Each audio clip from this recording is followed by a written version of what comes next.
Welcome to Total Apex Sports. I'm Andrew, and this is the fourth and goal. I'm here with Lawson, Max, and Brandon. Um, but yeah, let's first cover. With Week 18 wrapping up, we had a bunch of head coach firings and also non-firings.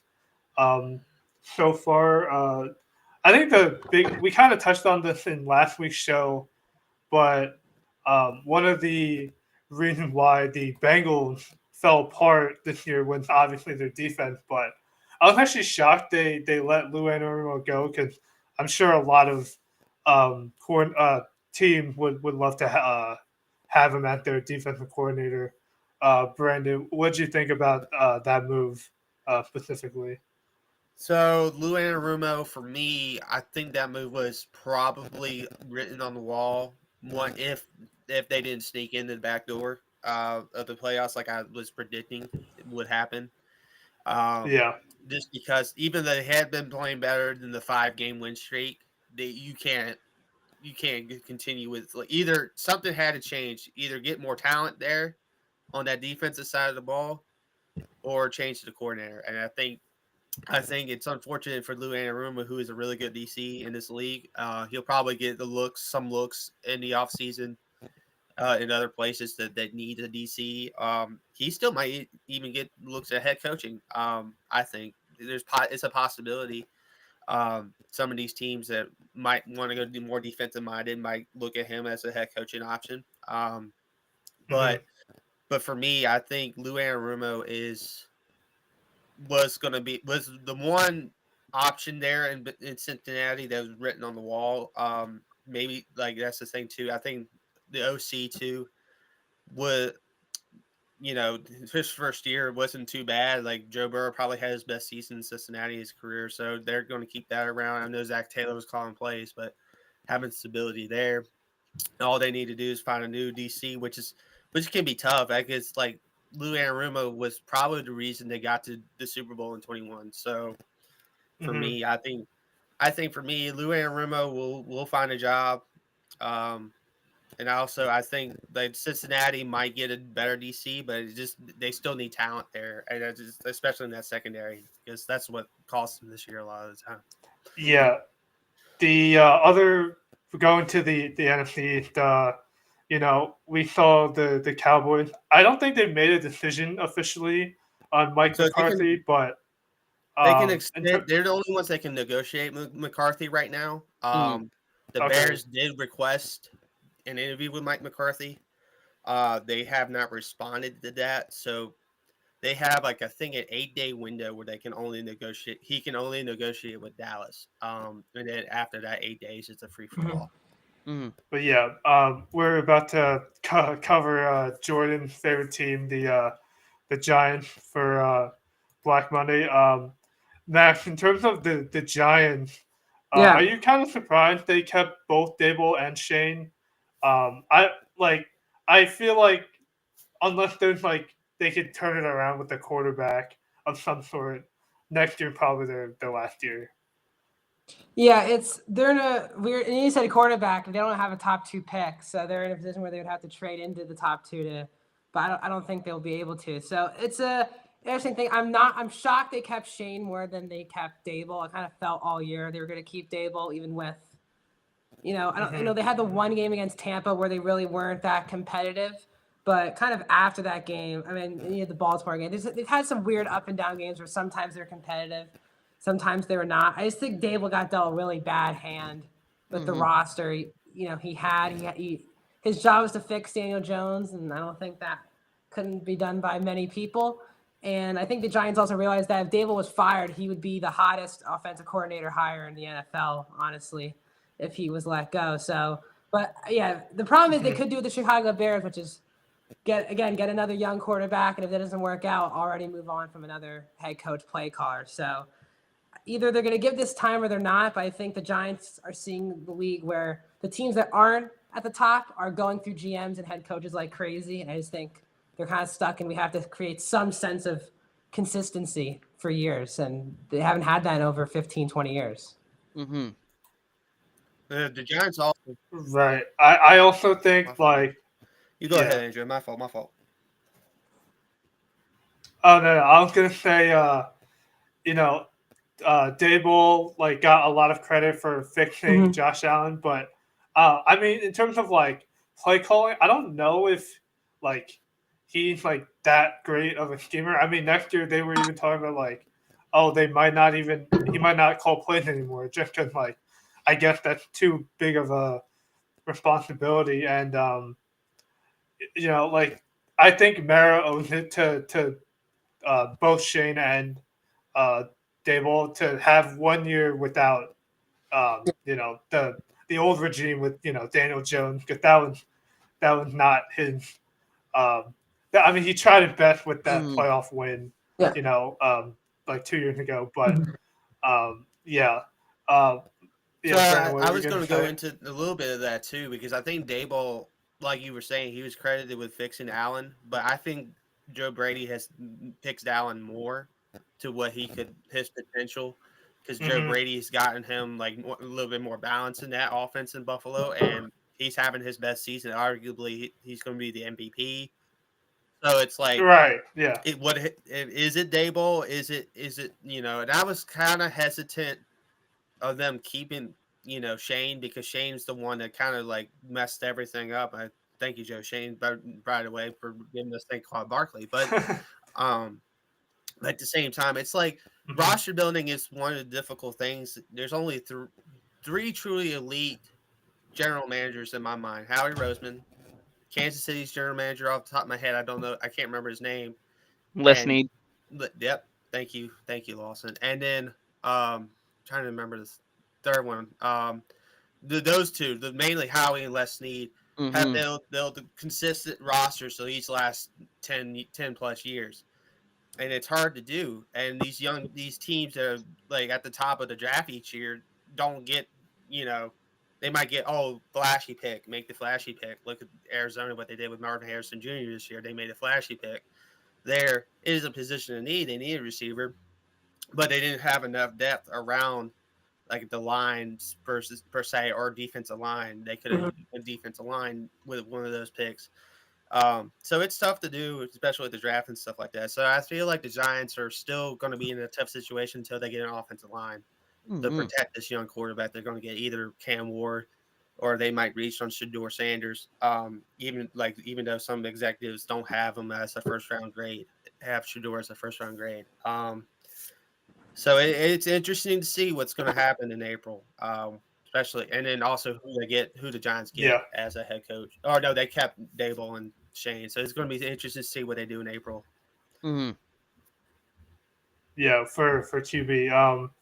Lawson, I can give you the option. You could talk about some of the AFC stuff or the AFC South stuff. Uh, There's a lot of there movement has been a already lot of for movement. that.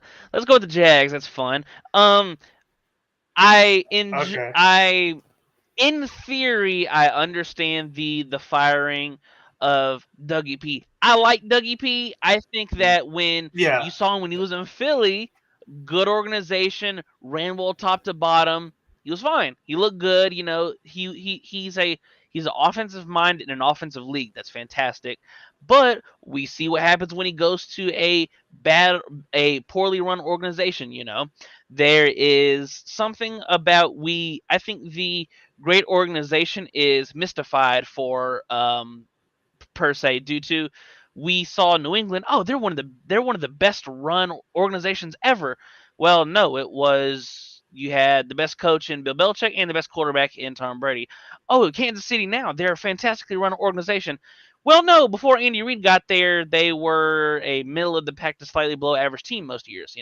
So it really comes down to, can you get your coach, can you get your quarterback right? I thought that when you give Trevor Lawrence the money that you give him, I like Trevor Lawrence. I do. I think he still has the talent to be a really good quarterback in the NFL. However, you fire, in my opinion, his best head coach, the coach that he's had the most success with. We just saw them come back from, what was it, a 28-point deficit in the playoffs just 2 years ago. Mm-hmm. And they have, I'm looking at it right now, they have a top 5 pick. They could, add, whether it be some help on the offensive line or or they could have the slew of whoever they want on the defensive side of the ball. Now to go to New England, I think two I Oh think yeah, two that's good things can be segue. true. I think that Gerard Mayo was not the person I would have hired, and I do think that it was kind of messed up that he was fired. What was it? 40 minutes after a win. Now, Yeah. it's not a pretty win. It's not a win you want because you go from 1 to 4. Yeah. However, I wouldn't have hired Gerard Mayo from get go. Now, once again, I don't know what they were expecting. It was not a good roster. You're starting a rookie quarterback. There's not a lot of, there's not a lot of immediate Yeah. turnaround. This is a team that, once again, maybe in 2-3 years, we'll see. How I would fix a team like New England or with the Giants, you have this really high overall pick, and unless New England's not taking a quarterback, so in theory they could, trade down and flip and get a bunch of stuff. For the Giants, unless you were in love with one of these top 2-3 quarterbacks, whichever one you like, and if Drew Aller comes out, I think Drew Aller would be the top quarterback coming out. Yeah. Next year. Even uh, next year. Well, he has the ability to come out if he wants to. Oh, He's already okay. said that he's already said that he's coming back to Penn State, but once again, a lot of stuff can happen between now and then. Yeah. So Exactly. if he comes out and you fall in love with any of these, obviously, if you fall in love with him, you take your guy. Or you could trade it for a Travis Hunter-esque package of stuff. Yeah. So, it all just Mhm. depends, because I don't think either roster is good for today's in the modern NFL. They have some nice pieces, however, they are. I like Brian Daboll, I really do. I think Vrabel's going to get the New England job, and to Yeah. go back to the original, talking point, I don't know who's going to get the I don't know who's going to get the Jags job. That's your hands are kind of tied. I think New England is by far the best available job when it comes to, you have your quarterback, your salary cap, you've got a couple really nice defensive players. You have a owner in Robert Kraft who, yes, this past year shown, if it goes bad, there's the potential of cutting you. But I think with the gravitas and the legacy that Mike Vrabel left in that New England, in the building, in the locker room, everything from top to bottom, I think there will be a little bit more leeway into if he goes 7-9 his first year and it's considered a failure and they just miss the playoffs next year. I think his job will be fine for the foreseeable future, Mhm. assuming Vrabel gets the New England job. I have the list of the interview requests that the Jags have. Mm-hmm. Kellen Moore, Okay. Monken, Mhm. Joe Brady, Liam Cohen, the Tampa Bay offensive coordinator, Ben Johnson, Aaron Glenn, Patrick Graham, Robert Saleh. That's the list. Liam Cohen would by far, I think, be the Yeah. best hire. I think for these coordinators, it's less than a 50-50 crapshoot if they're going to be good or not. Because some people, and it's not a Right. shot at coordinators like Ben Johnson or Cliff Kingsbury, for example, fantastic coordinators. I don't know if they're going to be good head coaches, because now, as opposed to just worrying about your side of the ball, you're worried about everything. So I don't know. Maybe Liam Cohen or Aaron Glenn's been I'm pretty sure he's been a head coach before, if I'm not Mhm. mistaken.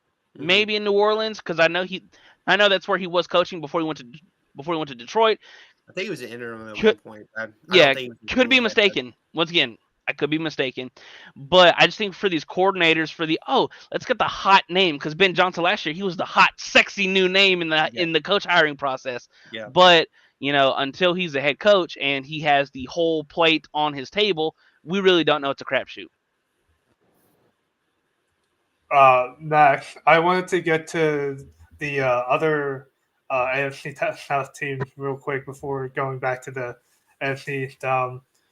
What do you think about the Colts and the whole Shane Steichen, Chris Ballard? Like, I don't know what they're doing over there. Yeah, to be it's honest a with you. train wreck. Yeah, it's a train wreck to be nice. It's for a team that just hovers around 500 every year. They just seem like they're in the bottom echelon of the league, but they're always 8, 9, 10 win team every year. It's so interesting. I just think overall the Anthony Richardson thing didn't work out, and they were kind of forcing. He was a project quarterback, and they kind of had to be patient with it, but it just hasn't that's why they brought Steichen in, which was that he gave Jalen Hurts his by far best season of his career, Mhm. and they thought, they're two totally different players, but they thought that could help Anthony at all, but clearly that didn't work, and they were just stuck with Flacco.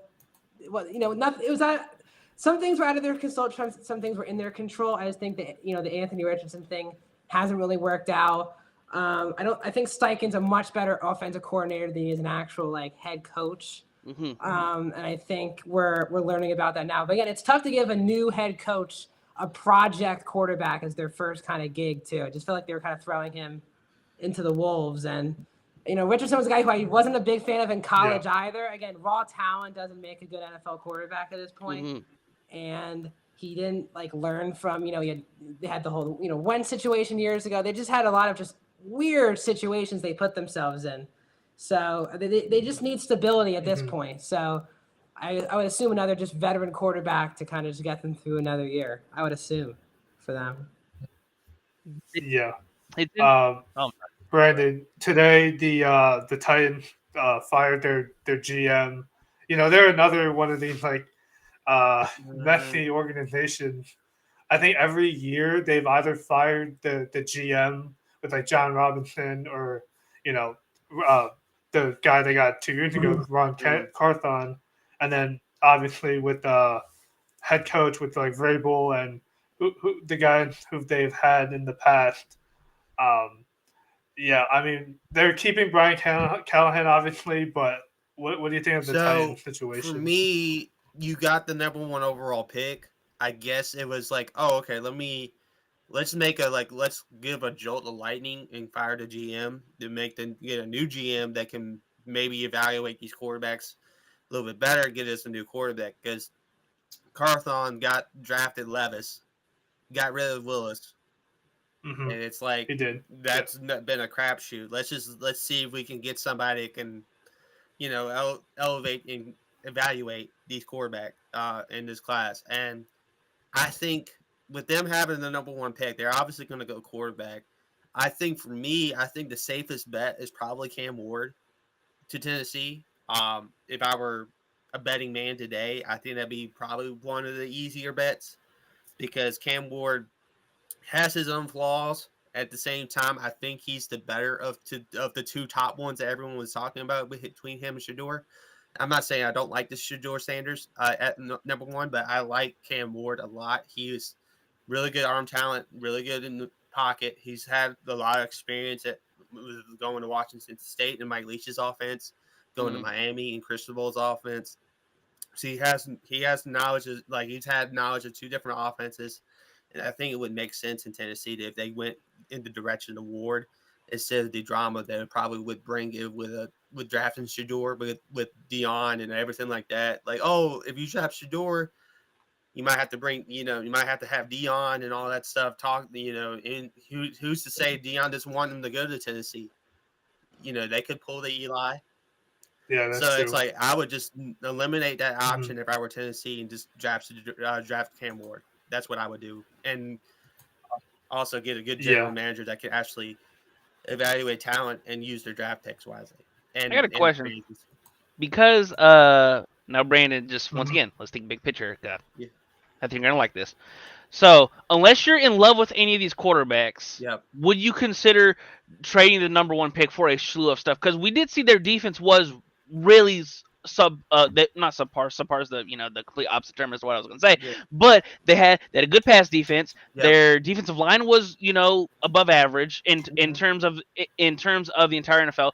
Would you consider rolling it out there one more year with Levis and Max? I want your input too. Let's all get in here. Let's all use our big brains. Unless you're in love with any of these quarterbacks, why not just trade it? Because they're not a quarterback away from being competitive, even though the division is bad.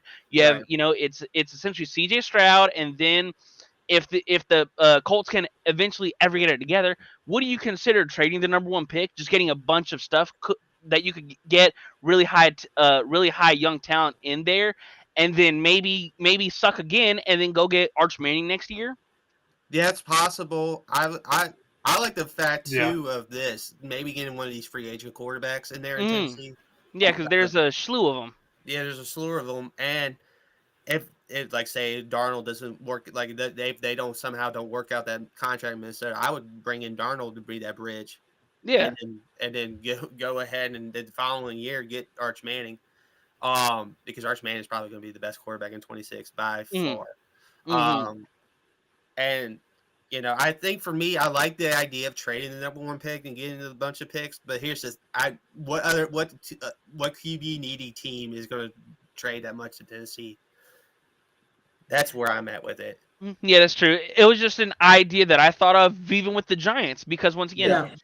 for the Giants, you have, what's left of Tommy Cutlets, and if you want to bring back Drew Lock just to, Yep. suck again and then try and get another Manning back in New York, Yeah. because for the majority of, damn near all of my lifetime, everyone that has the number 1 overall pick, they're not a quarterback away. There are 4 or 5, maybe 6 pieces away. So we've seen what Detroit's done. Detroit is okay. We're gonna be bad for a long time, but all these high end talents, we're not gonna get positions of need. We're just gonna get the best available players. So you see Brian Branch, Jahmyr Gibbs, T.J. Hawkinson, Aiden Hutchinson when he was healthy.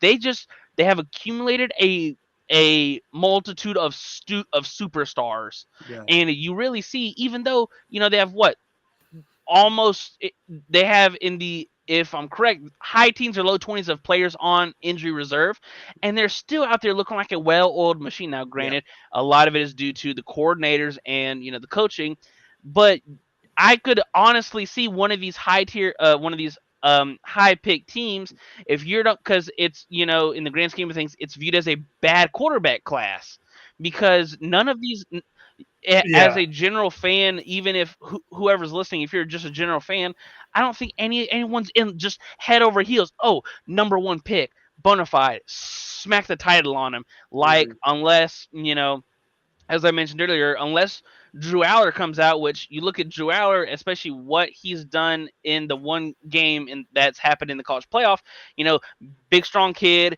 good arm, moves well enough, off-platform throws. Yep. However, Yeah. unless you're in love with any of, your Cam Ward, Shadur, or for anyone that could be high on like a Jackson Dart, or, unless you're in love with anybody, I wouldn't draft any of these quarterbacks number 1, just my opinion. And I've said in previous shows, I'm pro trade the number 1 pick, because you're not a quarterback away anyways, and it's a crapshoot for first-round quarterbacks anyways. Yeah, I actually would go quarterback though if I was Tennessee. Mm-hmm. I disagree. I do think they should, because I do think if you actually watch them last year, the quarterback kind of was killing them actually the majority of the time anyway. Their roster is actually quite solid on the outside. Yeah. They got a really good year out of Tony Pollard. They had good outside. Shea was really strong at tight end, really strong wide receivers. They actually were kind of a half decent quarterback away from making that actually a more competitive division. And you also have to look at it from a business perspective also. I mean, Tennessee is, this is no offense, they're just one of the more irrelevant they're franchises small on a national level. If you they're a real small Yeah. market team. Yeah, if you get someone like a Shedeur Sanders, your team now automatically becomes must-watch television on a weekly basis, which they have never really been.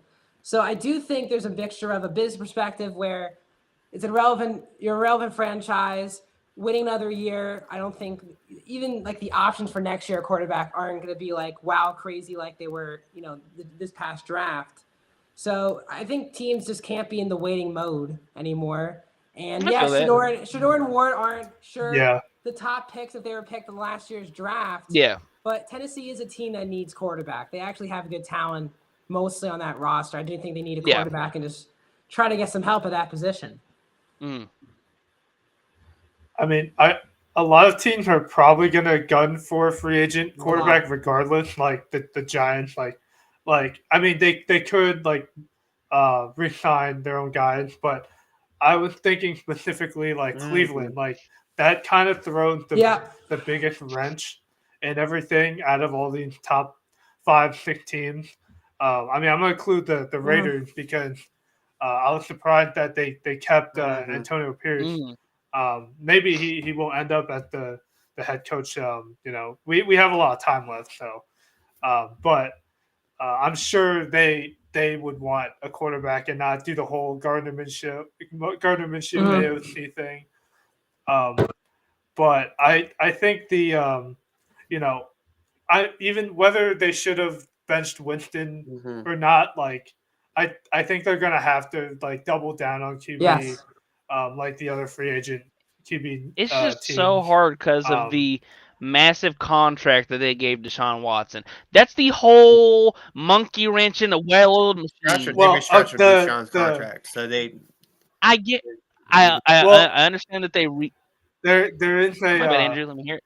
yeah, there is a caveat to where this past week they said like Deshaun Watson had a setback with That's- his injury, and there's not good. probably a potential injury clause to where they could Yeah. get out of it or something. Like they There's a would loophole. save money.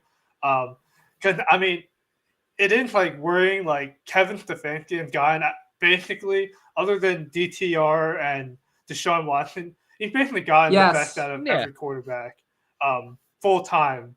I'm not talking about like Bailey Zappi. I mean, they've been there for like a few weeks. Right. That doesn't count.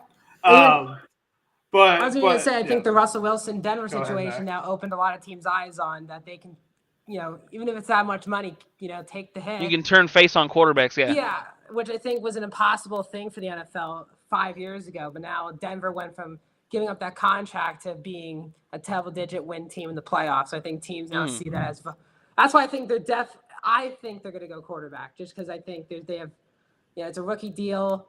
I think the Watson thing's done. The idea where the speculation that Watson forced Stefanski's to change the playbook to his liking, and clearly if they're keeping Stefanski, they're not just going to try to do that again. I can't imagine. So if they're choosing Stefanski, feels like they want Stefanski to bring back his system. Because even though Jameis is not a good quarterback, when it was on, it was on. And I think when it was off, it was Jameis' decision making more than the scheme being bad. So I think that's a team that actually. As I'm saying, the Giants are kind of in that weird position because I think the top two are going to go quarterback. And I think they're going to be stuck with the Giants having to go get a free agent quarterback and drafting Hunter at 3. So that's where I seem like they're at this point. For me, I think there's no quarterback in this class that can survive that Cleveland weather. No one's got the only. No one's got the arm that the- thrive in Cleveland. Once again, I'm gonna bring him up for the third time. Unless Drew Aller comes out, he's the only that's one only because Yeah, they all that- have nice arms. They don't have a cannon that because we've heard old quarterbacks in the past say, "Oh, when you're playing in cold weather, it's like throwing a cinder block." Yeah. Also, sorry, just want to say the Raiders Yeah. just fired Antonio Pierce, by the way. There it is. Okay, well, There it is. okay, then they could potentially be in the market to Or- trade up or do something. They could, Um, or with yeah. Brady being part ownership, do they go get Vrabel? That's Because possibility. and like I mean, yeah, Brady knows Vrabel and his relationship with Shadur. Maybe they try and make a trade up. I don't know. I've seen stuff over the past couple months that like Brady and Shadur, they work out, they talk things of that they have a relationship. But with the new news that Antonio Pierce has hit the road, they yeah. I don't know. It's like unless you're one of these upper echelon teams, there's no really straight way to do it because now there's 6 teams that are now in the coaching hire. The Saints, the Patriots, the Jags, the Bears, the Jets, and now the Raiders. Mhm. So it's like out of all of those, what team do you guys think is like the best situation for a new head coach? Because I think it's New England, and I think it's not really, I don't think it's really hard because you already have your quarterback, you have a boatload of salary cap to deal with, or to try and bring in players. Right. Assuming you have security, what situation do you guys think is the best job? I actually think maybe the only problem with that is like you have to contend with the Bills. That's the I mean, only yeah. thing.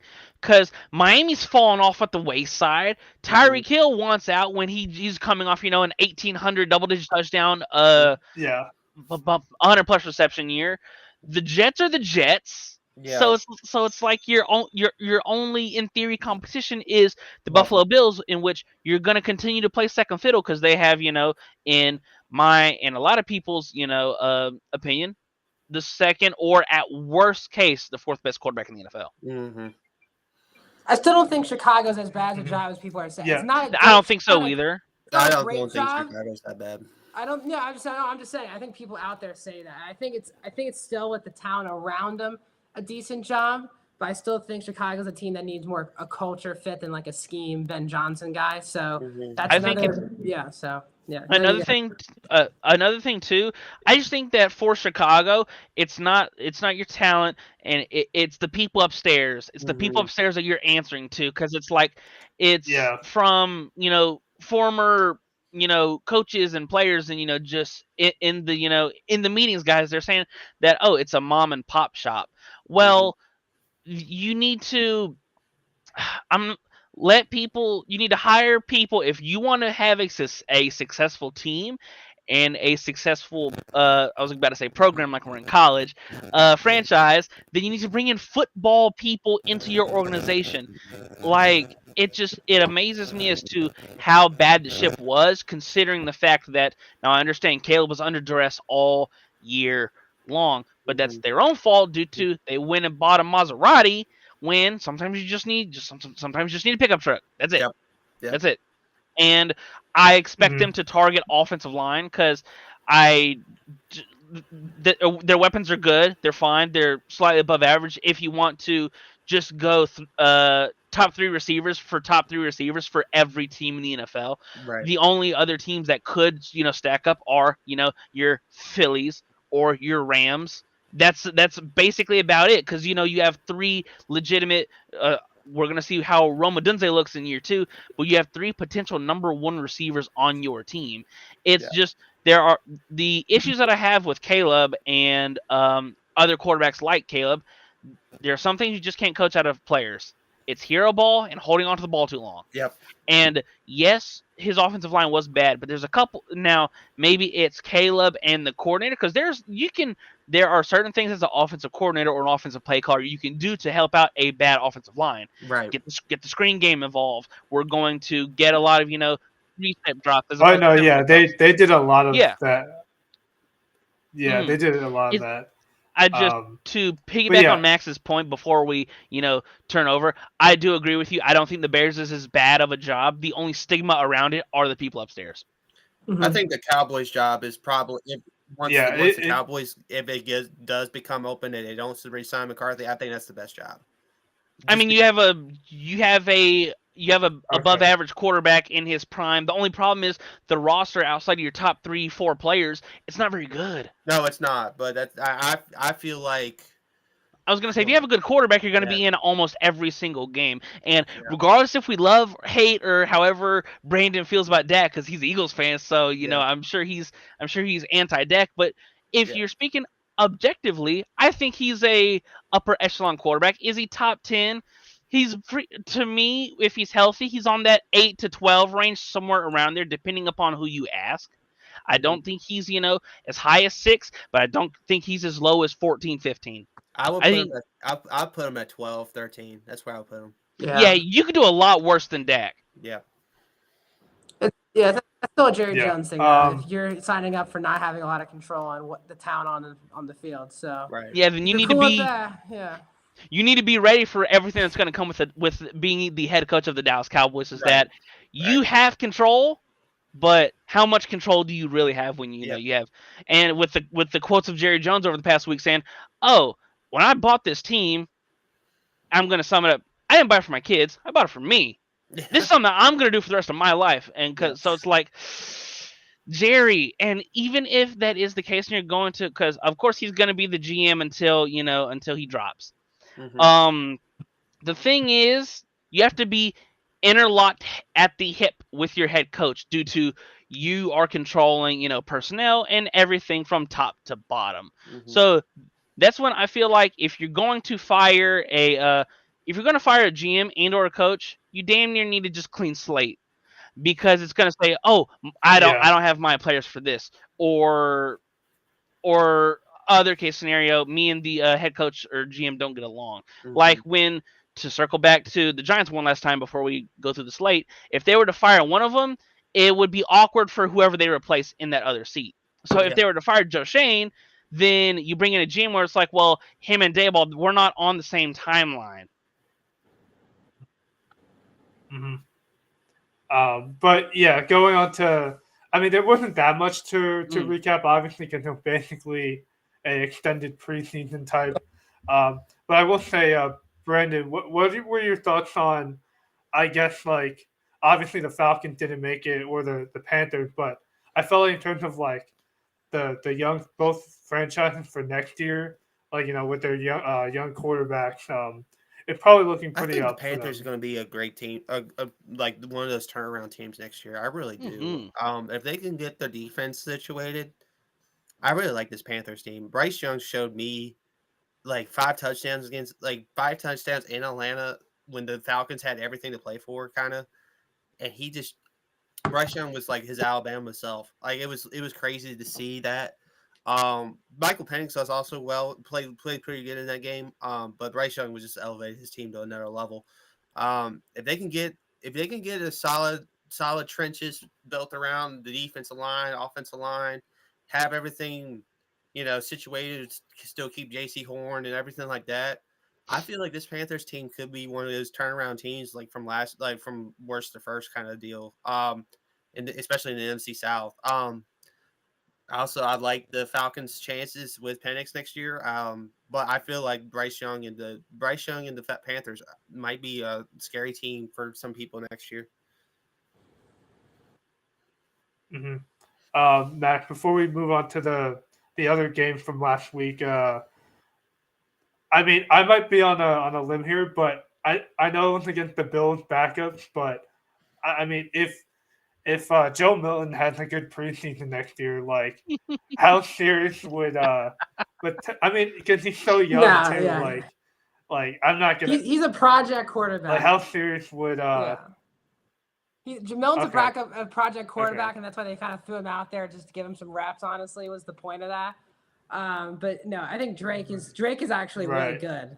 I think they're locked in on Drake at the moment, and that's why New England's a great job. Is that most of these teams that are struggling don't have the quarterback locked up, and they have basically quarterback locked up and nothing else on offense at the moment locked up. So I'll pitch a question real quick for everybody. What do you do with Joe Milton if he does play well, like Andrew says in preseason? What do you do with him? Do you trade him to a team that needs a quarterback?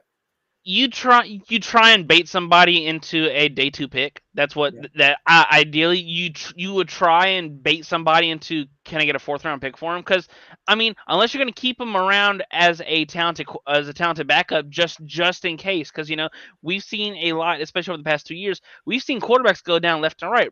Brandon, your team's a great example. Jalen Hurts gets hurt and is out for 2 weeks. Now, granted, they blew the game against Washington, but quarterback was not their end-all be-all outside of the one can you pick a pick. And then you look at the next week. Now, I get it. Last week of the year, both teams have essentially nothing to play for. But Tanner McKee, who had a really solid, strong preseason, knows the offense, comes out and is letting it rip. Yeah, exactly. I think that, like, to answer your question, if they, once again, injuries are a part of sports, I get it. If you're not going to keep him as just a talented raw backup for just in case break the glass scenario, I would try and bait a team that is in need of a quarterback, depending upon how free agency and the draft fall. Maybe can we get a 4th or a 5th round pick for him? Yeah. I think, trust me, if they get a 4th, they would do that tomorrow. Oh yeah, in a heartbeat. Yeah, I mean, also Drake May has gotten like a decent amount, has been in and out of the lineup a decent amount of time. Yeah, there's been many times where he's been. But going to the Chiefs Denver game. Like, I know Carson Wentz, but I am shocked they literally no showed. I mean, I know Denver had everything to play for and Chiefs had nothing to play for, but still, in terms of rookie of the year stuff, I mean, Jaden's had a great season. I mean, but bonus is right there. I mean, do you think this award is going to be determined who stays longer in the playoffs, or it's already going to be? Didn't even mention Brock Bowers. Yeah, that too. because I mean, you know, that too. the Yeah, catches record, the stuff he's doing after the catch, Mhm. he is literally, I like Jacoby Myers, I do, but he's essentially a one-man band for a bad Raiders team. Like, Mhm. just if you look at his numbers without, you know, saying, oh, this broke this record or this broke this record, he had a awesome year. Like, I understand quarterbacks get the sexy awards and things of that nature, but just in terms of Brock Bowers, he was 8th in yards. Mhm. He had he scored 5 touchdowns. He was 8th in receptions per game. He was 11th in targets per game. Mhm. You know, like he had a awesome year. Now, it's not anything to take away from Jaden Daniels, but we've seen Jaden Daniels high, and we've seen him low, and we've seen Mhm. him play low and still squeak out wins, and we've seen Bo Nix be the how Bo Nix started that game and how he played that game in the first half against Kansas City. It might have been one of the best quarterback games I've ever seen. Mhm. At one point, he was what 20 of 21, Mhm. 19 of 20. He was Yeah, using his yeah. legs. He was sensational. And for all the goobers online, they're like, "Oh, Kansas City lost on purpose so they wouldn't have to play the Bengals." Can we shut that down? Yeah. Like Yeah. they've beat them 3 straight. There's Mhm. no reason to, you know, oh, they're scared of Cincy. Like, no, let's calm down now Mhm. before we Yeah. get a little bit ahead of ourselves. I do think Denver's I think they showed, even though it is Kansas City's backups, I think they showed that the Bills are a tough matchup, but I give them a puncher's chance. Yeah. Honestly, on Yeah. the awards, the AP voters already had to turn in their ballots and stuff. I was gonna say that. Yeah. I was gonna say because it's a regular season It's award. a regular season award. So I I think do. I do Yeah, say I've yeah. been on the Bo Nix train for years now. I've gotten a lot of apology texts from people. I've done this on this channel before, so I'm very happy to see Bo really have a really good Mhm. year. I think it was the right fit, and I think it was against backups, and I think that definitely helped him have a really good day. But I know we'll talk about the playoffs, but I actually think Denver will be a lot more competitive than people are just saying for that playoff game. If this is the worst this team is gonna be, Yeah. the AFC West, I understand it's Mahomes and Reed, and then you have Jim Harbaugh and Herbert, but they're going to be a mix. If for a first year, that's why, in my belief, if this is the worst the Broncos and the Chargers are going to be, Mhm. watch out, AFC. Mhm. Yeah. In terms of, I mean, it was kind of, it was a closer game than what the scoreboard suggested. But for the Viking Lions, I know Dan Campbell said he was gonna, they were gonna meet in 2 weeks. I mean, we'll see about that. But in terms of like the Vikings, I mean, should they be potentially worried about the Rams coming to the building for the wild card? Brandon. Going to the Rams is a tough matchup for Minnesota. I feel like that defensive line. Yeah, I agree, That actually agree with defensive that. line is going to give them problems. The Detroit weaker defensive line without Hutchinson and McNeil and all of them gave them problems. I don't like this matchup for Minnesota with Burst and Fisk and all those young studs they got. Mhm. Yeah, good luck, Minnesota. Yeah. And then in terms of like Broncos Bills, Yeah. like Max, you were saying, like I actually do think they could. Maybe it's gonna depend on. It might depend on like the weather situation. Like, I know I think like on Sunday at 1, so it shouldn't be too bad in terms of condition wise. But yeah, I think there's a potential. At least for the line, I think it was like 7 or 8 right now Mhm. for Buffalo. I think it could be closer than that. But yeah, Max, Yeah. in terms of like Packers and Eagles, like it should be this is kind of what you saved your Yeah. players for. Like there should be easy Yeah, I would win say before the potentially. week, as a fan of the Eagles, I was kind of nervous about a potential because I've been very high on Green Bay this year, but it's kind of just fallen Mhm. off. It's not to their fault. It just sometimes it's not your year to have the big year.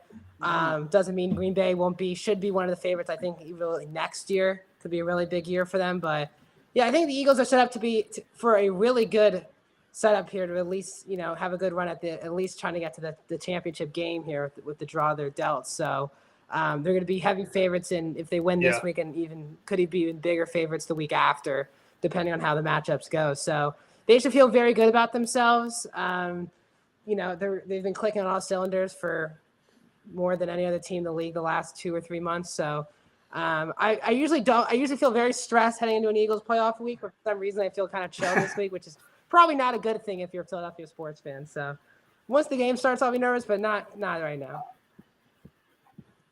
I mean, yeah, at least for the NFC, I think they're like one of the only teams that can actually contend with the Lions on like a neutral field. I mean, we'll see in terms of when they have to travel to Detroit how it's going to be, but yeah, I mean, we've seen the Vikings.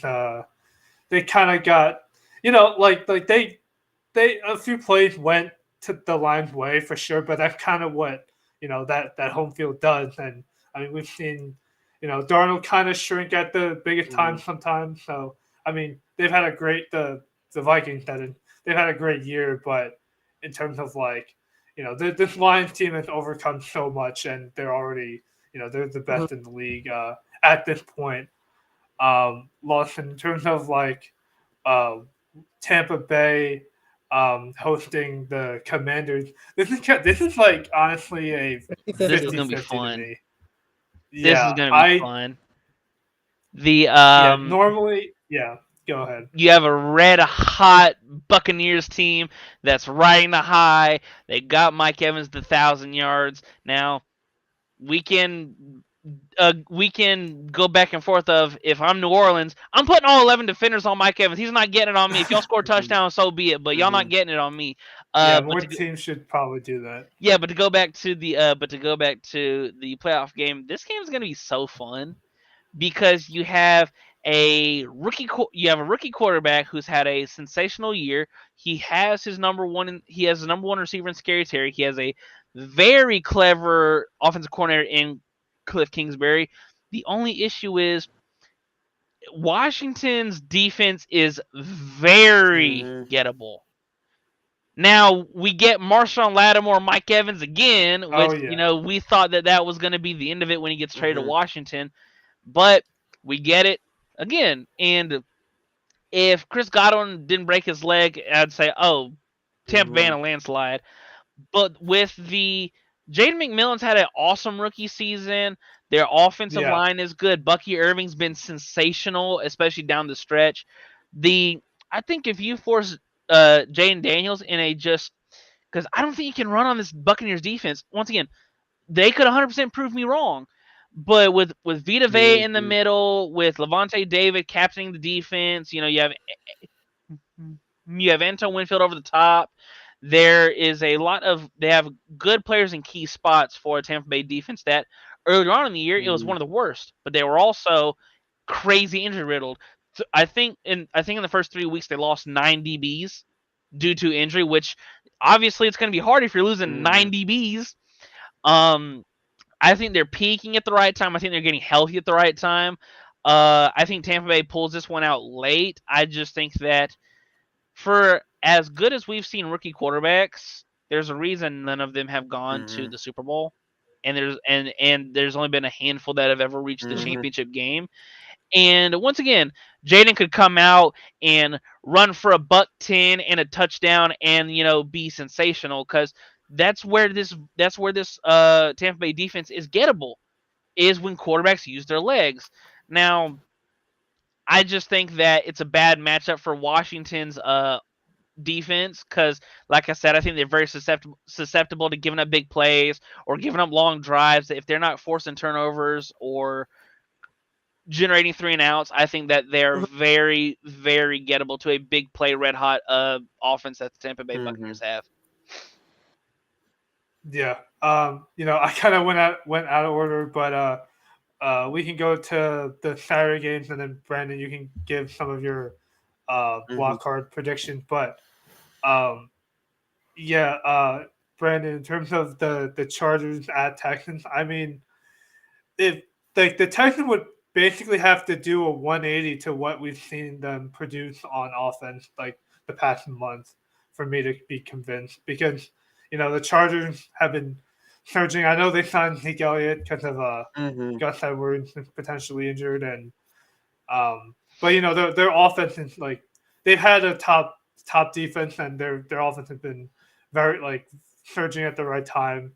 I don't think the Texans defense is a tough matchup, but I just don't think it's enough for them to cover. I've been What do you saying think? it for the last couple of weeks since the Chargers have got the 6th spot. We're in the 6th spot. If they get the right matchup, they'll win this. They win the wild card game, it's one of my prediction. But this is the game. This is the matchup. I was like, this is the matchup for me that was going to be the determining factor in that.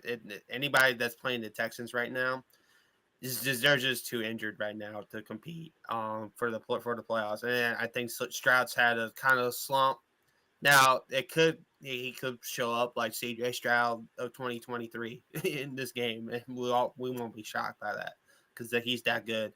But for me, I just think this Chargers team, way Jim Harbaugh has things operating right now, I think they got a good chance to go into Houston and cause some chaos. Now the big game, I'm gonna lead in for y'all, you and Andrew and Lawson to talk about this big game in the AFC North once again. This Steelers Ravens game is going to be probably one of the best games of the weekend. I love the rivalry aspect of this game. Having the two rivals play each other once again is gonna. I think this is going to be like. Other than the compelling of the Sunday night game with Washington and Tampa Bay, like the two teams, the two quarterbacks can actually light up the scoreboard. This AFC North game, if you love defense, you love defensive January football, this is probably going to be the game to watch on Prime this weekend. So I'll let the Baltimore fan and the Pittsburgh fan talk this one out. Yeah, Lawson, you can go first on the vibe for the Steelers. The third matchup of the year. I mean, obviously for you hope that Derrick Henry doesn't have a repeat performance, beat our heads in with frying pans again. The funny thing is, it's like I said this before we went live. I was talking to Andrew, and he asked me, "How are the vibes?" The vibes aren't great, if I'm being honest. However, we're not 10-7 anymore. We're 0-0, and anything can happen. We know how it's hard to, there's not going to be any tricks pulled. There's not going to be any strings attached to anything.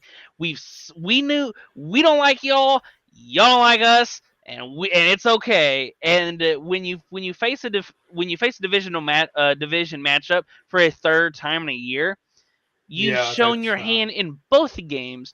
Now, granted, I think the scoreboard or the score in the game in Baltimore, it was a little bit misleading because it got out of hand early, but we forced 2 fumbles, didn't pick them up. We had a Russ fumble at the goal line when Lamar threw when he threw a pick to get us back in the game. Russ throws the pick 6 and it's essentially over.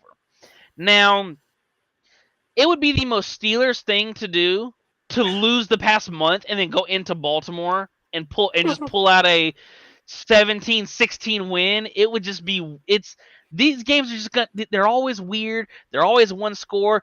For a betting person, when I went to, I'm working on the article as we speak for this game, the line is 9.5. Yeah, that's too big. Which is insane to me. And especially with Zay Flowers' LCL injury that could cost him this week. If he is out of this game, I understand Mark Andrews finished the year with 11 touchdowns, most by a tight end, and he didn't have any until week 7. Didn't have any through week 6. There's not a single receiver that threatens me. I understand Derrick Henry beat the brakes off of us last time. However, that was the first get-off game that Derrick has had against any Steelers defense. We know historically Lamar, outside of last game in which his numbers weren't even all that great against Pittsburgh, he has struggled against this matchup. Now, all time the Steelers are 3-1 against Baltimore in the playoffs. And fun fact, this is the first time we're going to Baltimore in the playoffs. So interesting. It could be this game is just going to be weird because all Steelers Ravens games are weird. The first time Acrisure Stadium, or as I will always call it, Heinz Field, we beat Baltimore without scoring a touchdown. We kicked 6 field goals and won. And then we go to Baltimore, and it's a 1-score game late, and then you guys, force a couple turnovers and just run away with it. But we'll get into predictions later. But that, to me, that is the preview of this. Could just like we've all said, there's a good chance that this could be the game of the entire first round. It's two hard-nosed defenses. It's going to be low scoring, and if you don't like low scoring football, and if you want the new shootouts, then this isn't for you. This is not for you.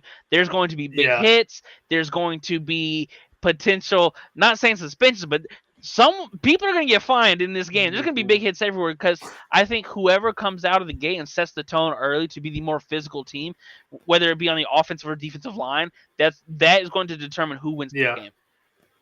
Yeah, this is a if Lamar really wants to get the ball, like you can't think about next week, you have to think about this week. The early losses to the Raiders and Browns, this is why we don't have a bye basically for the Ravens. So you just have to. I think both teams are kind of try not to throw the ball. That's kind of weird to say, but just because those turnovers can literally decide the game. It's going to be. The Ravens are definitely going to try to give the ball to Derrick Henry, and obviously that would be good too. But the Steelers are going to know that, so it's going to be very interesting. If Flowers does end up missing, it'll be interesting if Andrews is going to be the featured guy, or if it's more just going to be he's going to do his role, and then we're going to involve Likely or have Bateman do a little bit more than what he's been doing, which has mostly been the deep and intermediate passes off of single coverage. But I think also Justice Hill coming back would be pretty big, and it'll be a lot of mixing in the run on both sides, because those pick and drops where I actually I don't even blame Russ for those, because he's trying to give his best guy the ball, and he was trying to get the ball to Pat Freiermuth as well. So it's going to be a lot of running. I'll say that. In terms of how the Steelers tried to run last time. Lawson, what do you think about them mixing in Najee with Warren, and how that been going for the past month? Because I felt like there's been kind of a shift in their losses recently in terms of the involvement of the run game. It really, to put it in layman's terms, it pisses me off, because we have a 6'2", 240 running back that we're calling tosses for, and it's why have a power back that you call speed back plays for, and why do you have a speed back that you call power plays for? You look at the Cincinnati game, 3rd and 1, we don't get a yard on a sneak when no one's in the B gap. Fine, Russell Small, I get it. But then 4th and 1, and you're gonna do a off tackle power with Jaylen Warren. I'm not gonna say Najee 100% gets it, but he gives you a 110% better chance of picking up a 4th and 1. This, if I see one toss to Cordero Patterson, you guys win. You got it. Because when Cincy muffed the punt, and it's okay, 5-point game, we're in field goal range already. First play of that drive, Cordero Patterson toss out of the gun. What's even more funny, guess how many touches the entire game he's had prior to that? Zero. Yeah. I liked the signing of Cordero Patterson. He hasn't lived up to it due to the new dynamic kickoff and stuff like that. The rules will really change. I thought he'd be a little bit more electric due to the new rule, but he's a older, slightly bigger back end. Jaylen Warren has really dominated the role that I thought Cordero Patterson could have, as being that security blanket 3rd down option, like Justice Hill is for Lamar. because Cordero Patterson is just Mhm. he's a taller, bigger, better hands back, and Jalen Warren has shown that I love him so much because he reminds me a lot of Doug Martin from back in the day, which he's small, but he's just a ball of energy, and he seems to bounce off of every first hit, or it takes 2 or 3 guys to bring Yeah. him down. But to go back to your original point of the running game, if I see a run incomplete 3, now we were the only team in the NFL to not have an opening drive touchdown. You know What, what? the whole year? Wait, the Yeah, whole year. you know what that proves to me? We're not Oh getting man. prepared right. You know why that proves that we're not getting prepared? Because those first Oh man. 12 to 15 plays are scripted. Those are okay, guys. Entering Yeah. the game. Here's what we're going to establish. Here's what we're going to look for. If they come in single high, we're going to do these checks. If they come in too high, then we're going to come in and do these checks. X, Y, Z. Your first 15 to 20 plays are Mhm. scripted, and we didn't have a I mean, maybe. Yeah. single opening drive touchdown all year. Give me a break. Give me a break. I mean, maybe they're setting up for this game. You Unleash know. my glorious king, Justin Fields, dog. I'm tired of it. The fact that they asked Mike Tomlin after the game, did you consider putting in Justin Fields? He said, no, not really. I'm like, why? He's back off his off his abdomen injury, and then I see a report yesterday. Oh, we're going to consider and look into more ways of getting Justin Fields on the field to give a spark. Like, huh? Yeah. Yeah. Like I understand his numbers weren't fantastic, but he ended the year better completion percentage, better QBR, better winning percentage than Russell Wilson. Mhm.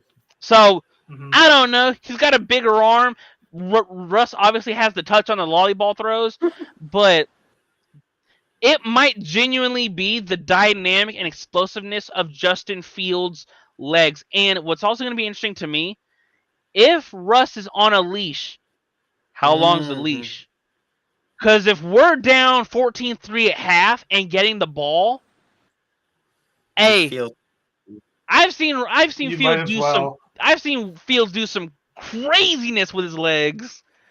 I've seen Yeah. him, like, our longest play of the year was a Fields to Calvin Austin throw over the middle against LA in which he took it the distance. Like, there's been so Mhm. many times in which, oh, speaking of tosses, we saw against the Raiders a fake toss with Justin Fields and pull the guard, and guess what?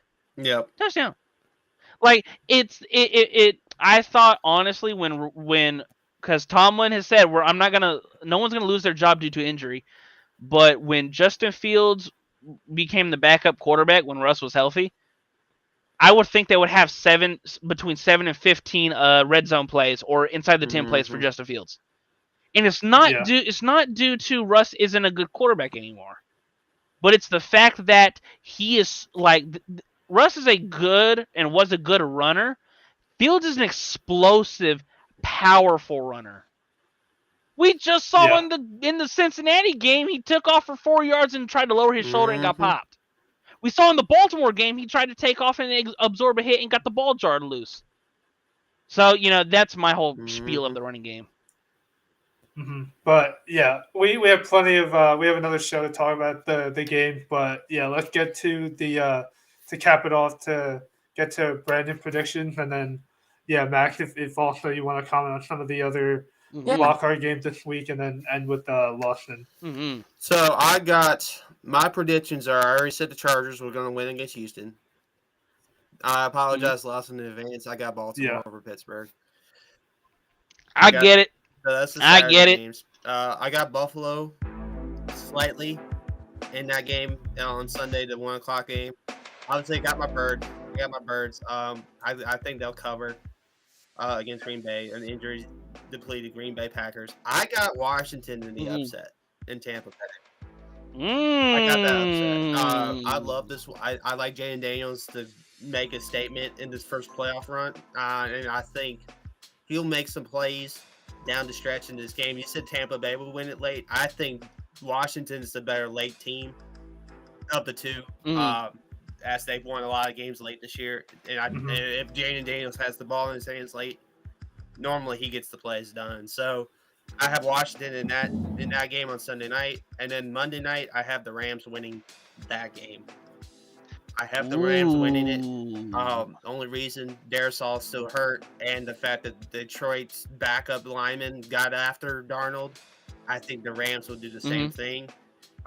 It should be a good game. I think Minnesota will obviously have more output offensively than they did last Sunday night, but I think for me, I think Stafford gets it done late with a key throw here and there, either to Nukula or Cup. One thing really quick, Brandon, you brought up that Detroit's backup lineman, we're getting after him. Are you taking into consideration that, if my numbers are correct, they were blitzing Darnold 60% of the time? I am taking that into consideration, and I think the Rams can create some 4-man pressure with the more talented line. It's not going to be.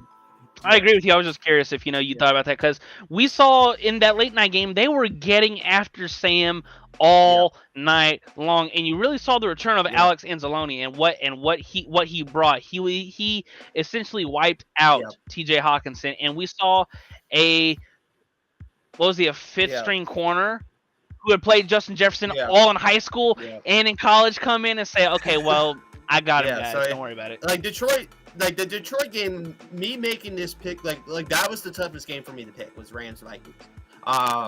Because I like what Minnesota's done all year, and I think Darnold's been great. But at the same time, I think Stafford, with the playoff experience, has the edge over Darnold. Obviously, like they already beat him in the year with the same. That's the game. I think that was the game that Darisaul got hurt, so it was that game.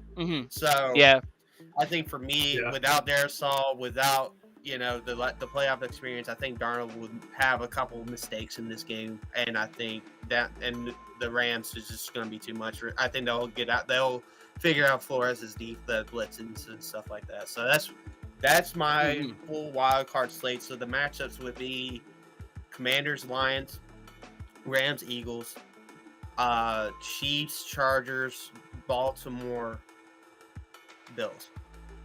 Buffalo. If that played out. Max, any thoughts on the other games that I'll say the only thing I'll disagree with him on is I am picking Tampa in that game. I just think it's a lot for a rookie quarterback, and Todd Bowles has been through that a lot, and I think I was never a big Baker guy, but I respect the hell out of Baker's season this year and the toughness, and that's a team that feels ready for a playoff matchup compared to Washington, and I do like the Rams. I've never been a Sam Darnold guy. I never got the hype in college when I watched him play, when he led the country in turnovers. I'm happy that a lot of people who defended Sam Darnold got a good year out of Sam Darnold, but Matthew Stafford has been here, has done that. I know it's been a wonky last season, but I'll take McVay and Stafford in this type of situation. So I agree with everything you said, except I'll go Tampa in that game.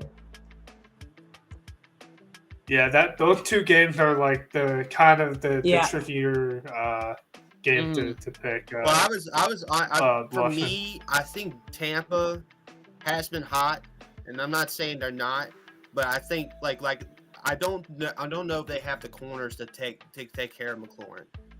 The run game, game will get taken care of. Like Brian Robinson ain't going to do anything against Tampa Bay, but I think at the same time, I think McLaurin is going to have a big game this weekend. I really do. I think I think McLaurin will go off. I think Ertz will go off in the middle for a couple key catches.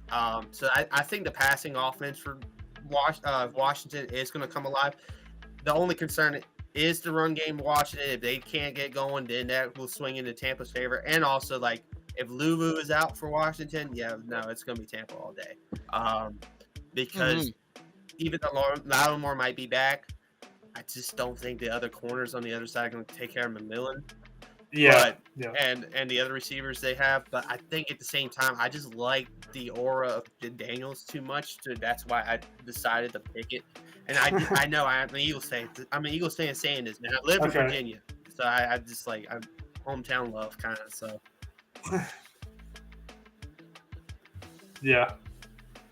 Lawson. Y'all get mine on Thursday, but I'll give y'all. But I'll do the first half, and y'all get the second half on Thursday show. So Saturday afternoon, I got the Chargers beating Houston. To piggyback off of everything you said, Houston's just too injury depleted. They lost Stephon Diggs. They lost Tank Dell. Shaq Mason's questionable, and if he's out, that's another loss. I think the regression of C.J. Stroud is not only a sophomore slump, but it is the lack of confidence in his interior offensive line. The best way to get after a pocket quarterback, even though C.J. Stroud has shown that he has good enough legs to take off and things of that nature, is through the middle. That's what gave a lot of all-time great pocket quarterbacks fits, just getting pressure up the middle. Now, granted, the strength of the Chargers pass rush is their edges with Khalil Mack and Joey Bosa. I just think that it's a tough task to ask C.J. Stroud and a injury-riddled Houston Texans offense to try and keep up with a offense that it looks just like every Jim Harbaugh team ever. Like, he's always had good running game, good offensive line, fantastic defense, one weapon. That's how he's won everywhere, and that's how I think he will pull off I know they're favored, but they'll pull off the road win Saturday afternoon. I got to pick against my fandom. It sucks because it could flip flop Thursday, but it's gonna be a one-score game late. And even though we have one of the best kickers in the NFL, I don't if Zay Flowers is officially ruled out by Friday afternoon, Thursday night, I could flip, but I just think that we have not put enough good. We have rolled backwards into the playoffs, as opposed to it would have been different if we had just got one more of those four. If we would have made the comeback against Cincy, maybe we're riding a little high going into the playoffs. But we just haven't put up enough good football. Over the past month, our worst game of the year has been in succession. Worst game. All right, now I'm just gonna do the early game on Sunday, and then we'll leave the second half for Thursday's show. I think this game's gonna get real weird and real ugly. I don't understand the line being at 8.5, but the Bills, I think they get after the Broncos early, but I think the Broncos can make it interesting late due to they have a really, really outstanding defense. Their defense, just in terms of their ranks, they're third in points per game, 19th in passing yards allowed per game, third in rushing, second in offensive touchdowns scored, and it's very hard to win playoff games if you don't get in the end zone. So I could see this being a surprisingly low-scoring game due to Sean Payton's been there before, but Bo Nix hasn't. So it's the rookie quarterback thing all over again. And Josh Allen will once again prove that he is a fantastic playoff performer. Yeah, well, that'll do it for Total Apex Sports at the 4th and goal. We'll start with Brendan. Where can they find your work? 33 O's on the bottom of the screen there on Twitter. With the snow, probably not any high school basketball for at least maybe a week. It just depends on when it melts here.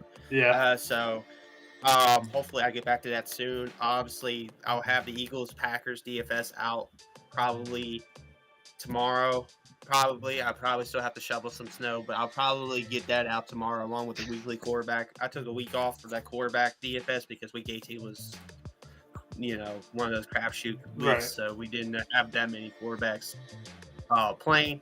So I'll get that out too tomorrow. I'll have 2 articles out tomorrow on Total Apex Fantasy. I just wanted to say thank you again, Andrew, always having me on. It's gonna be a good year, 2025, and we'll start off with the NFL playoffs. And hopefully this week be my only appearance on the show. So Thursday's show, I hope y'all have a good show. So Max. You can follow me there on Twitter. If you're versed that, it's me on Instagram. I'll be doing some NBA DFS, and with the Australian Open coming up, I'll have some more tennis DFS stuff as well in the coming month now. And you also can find my Max Talk Movies YouTube channel on my Twitter as well. I do movie reviews pretty daily here, so putting the work in, grinding, and it's been going well. So definitely subscribe, and thank you for having me on again, Andrew. Mm-hmm. Yeah, no problem. Lawson. On On Twitter, it's still the same as it's always been. Lawson_1226 right here. If you like free money, check us out at Total Apex Bets. We will be having the rest of the playoff slate for round 1 covered by tomorrow, so we'll have all those articles out. And so let's just enjoy this playoff football, and it's awesome. It's the even though we just passed Christmas and we're into the new year, it's the most wonderful time of the year. This playoff football. Yeah, the season didn't start till the wild card for both teams, but yeah, that'll do it. We'll be back on Thursday, same time, and yeah, hopefully you have a good football weekend.